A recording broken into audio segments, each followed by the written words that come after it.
نہیں ہوتا، یہی چیز غلط ہے۔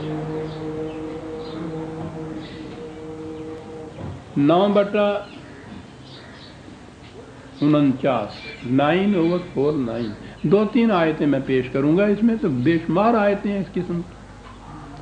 وہ یہ آیتیں ہیں کہ تم جو کہہ رہے ہو نا کہ وہاں جائیں گے قیامت میں، پھر حساب کتاب ہوگا، وہاں پھر یہ کچھ ہوگا، اور اس کے اندر پھر شفاعت کا عقیدہ آ گیا کہ ٹھیک ہے وہاں پکڑے بھی گئے، عدالت میں بھی گئے، جہنم میں بھی گئے، وہ چھڑا لیں گے صاحب۔ لیکن یہ جو چیز ہے نا کہ صاحب وہ آئے گا دن، اس دن دیکھا جائے گا، قرآن کے تصور کی روح سے یہ چیز نہیں، وہ برحق ہے۔ آخرت پر ایمان ہے ہمارا، آخرت کا جہنم، آخرت کی جنت، جو بھی قرآن نے کہا ہے اس پر ہمارا ایمان ہے، لیکن یہ بات نہیں ہے کہ وہ وہی ہے جو کچھ ہونا ہے، یہاں نہیں ہے۔ یہیں جہنم شروع ہو جاتا ہے، یہیں جنت مل جاتی ہے، شروع ہو جاتا ہے۔ میں نے یہ کہا کس انداز میں قرآن کہتا ہے، وَإِنَّ جَهَنَّمَ لَمُحِيطٌ بِالْكَافِرِينَ، انہیں نظر نہیں آتا جہنم تو انہیں چاروں طرف سے اب بھی گھیرے ہوئے ہے۔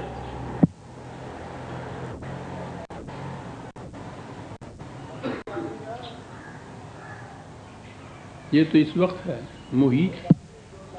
تو اب ظاہر ہے کہ جو جہنم اس وقت انہیں گھیرے ہوئے ہے، اس گھیرے سے یہ نکل کے کائنات کی سرحدوں سے پار کہاں جا سکیں گے؟ وہ تو اس وقت بھی انہیں گھیرے ہوئے۔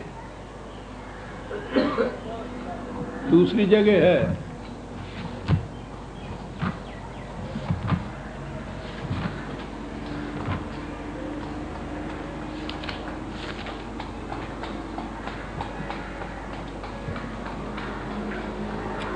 (82/16) 82/16 کہنے لگے یہ ٹھیک، بڑی عجیب آیت ہے یہ تو،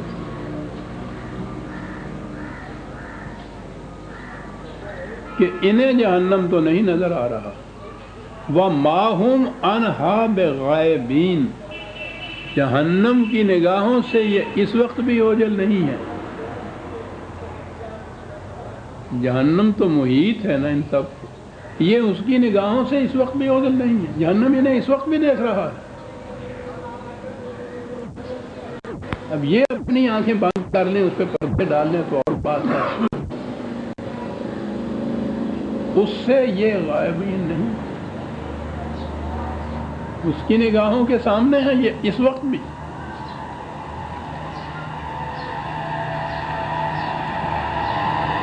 پھر سرحد سے پار چلے جانے کے تو معنی یہ تھے نا کہ جہنم کے عذاب سے بچ جائیں، وہ تو اس عذاب کے متعلق تو یہ کہا ہے، ایک اور لے لیجیے،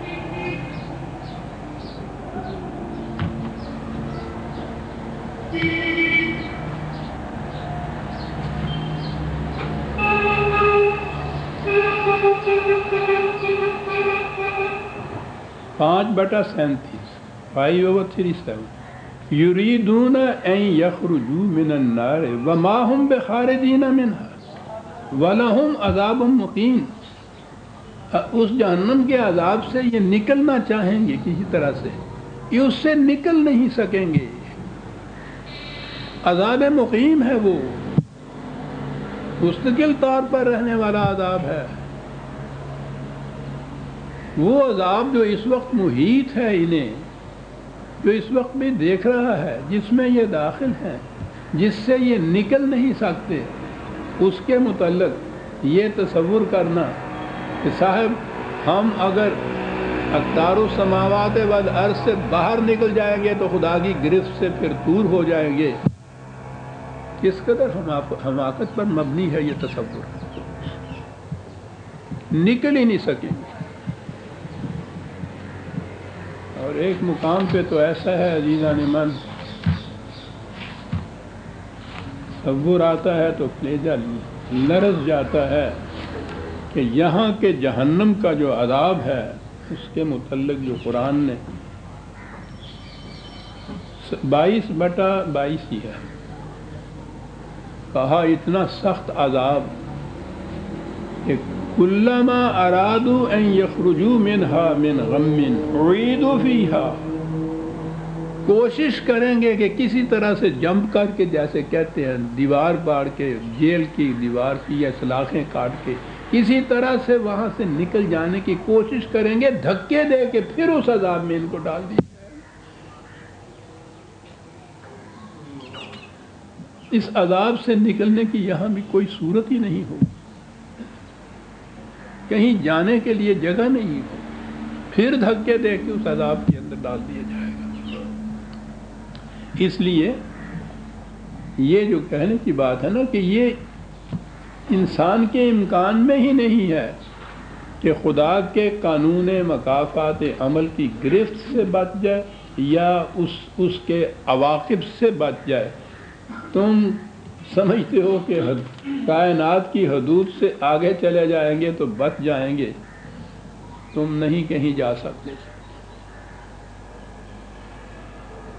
یہ ایک اور آیت ہے 18/53 18/53 وَرَأَى الْمُجْرِمُونَ النَّارَ فَظُنُّوا أَنَّهُمْ مُرَاقِعُوهَا وَلَمْ يَجِدُوا عَنْهَا مَصْرِفًا، کہ وہ دیکھیں گے جہنم کے عذاب کو، چاہیں گے کہ اس میں داخل نہ ہو، لیکن یہ ان کے بس کی بات نہیں ہوگی، یہ ان کے اختیار میں ہی نہیں ہوگا کہ اس طرح سے اس سے بچ جائے۔ تو مکافات عمل کی بات تو ایک موضوع ہی الگ ہے کہ اس کی روح سے قرآن نے جہنم کس کو کہا ہے۔ وہ تو جہنم ہے نار اللہ الموقدۃ التی تطلع علی الافئدہ، خدا کی بھڑکائی ہوئی آگ جو دلوں کو لپیٹ لیتی۔ کچھ یہاں سے سمجھ میں آ جاتی ہے نا بات کہ کس جہنم سے زندگی ہماری گزر رہی ہے، جس کی آگ دلوں کو لپیٹ لیتی ہے۔ کوئی ہے ایسا دل جسے سکون میسر ہو آج؟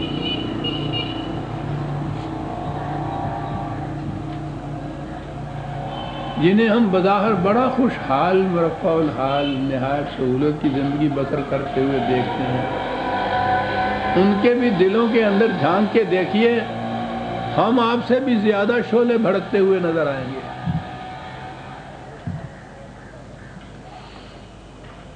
تو جس عذاب کی کیفیت یہ ہو کہ وہ دلوں کے اس کے شعلے دلوں کو گھیر لیتے ہوں،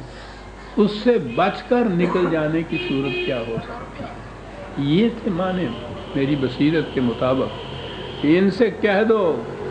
کہ تم یہ سمجھتے ہو کہ ہم اقدار السماوات والارض سے باہر نکل جائیں گے تو خدا کے قانون کی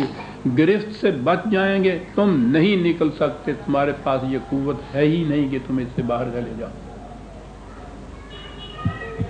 اس لیے تم اس کی گرفت میں آؤ گے۔ یرسل علیکم شواظ من نار ونحاس ولا تنسوا، قرآن نے جہنم کے عذاب کو محسوس پیرائے میں جو بیان کیا ہے تو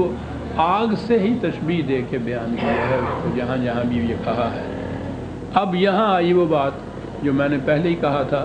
کہ فَبِأَيِّ آلَاءِ رَبِّكُمَا تُكَذِّبَانِ کا ترجمہ ہمارے ہاں جو کیا جاتا ہے نا، خدا کی کون کون سی نعمتوں کو تم جھٹلاؤ گے، تو پہلی آیات میں تو وہ واقعی نعمتیں تھیں جن کے متعلق کہا، اور یہاں تو یہ کہا گیا ہے کہ چاروں طرف سے آگ کے شعلے لپٹ رہے ہوں گے تمہیں اور جھلس رہے ہوگے اس کے اندر، اور اس کے بعد کہا فَبِأَيِّ آلَاءِ رَبِّكُمَا تُكَذِّبَانِ، خدا کی کون کون سی نعمتوں کو جھٹلاؤ گے۔ میں نے عرض کیا تھا نا کہ یہ جو آلہ ہے اس کے معنی نعمت ہی نہیں ہے، اس کے معنی قوت کے ہیں، اقتدار کے ہیں۔ وہ قوت اور اقتدار اس کا جو سامان نشو و نما بھی دیتا ہے، اور وہی اقتدار اس کا ہے جو مجرمین کو اس طرح سے گرفت میں بھی اپنے لاتا ہے۔ اس سے آپ دیکھیے معنی واضح ہو گئے اس آیت کے، جہاں بھی یہ آئیں گے وہاں آپ دیکھ لیجئے کہ معنی کیا ہوتے ہیں۔ فَبِأَيِّ آلَاءِ رَبِّكُمَا تُكَذِّبَانِ، ورنہ بڑی مشکل پڑ جاتی تھی یہاں، یوں ہی یہ معنی کرتے تھے تو اس کے بعد یہ کہ خدا کی کون سی نعمتوں کو جھٹلاؤ گے، تو پھر اب یہ جہنم کے عذاب میں جھلس رہا ہے، چیخ رہا ہے، پکار رہا ہے، اور اس کے بعد یہ کہتے ہیں کہ دیکھا خدا کی نعمت جھٹلاتے ہو تم؟ تو کہتے تھے جی ہاں ہاں اصل میں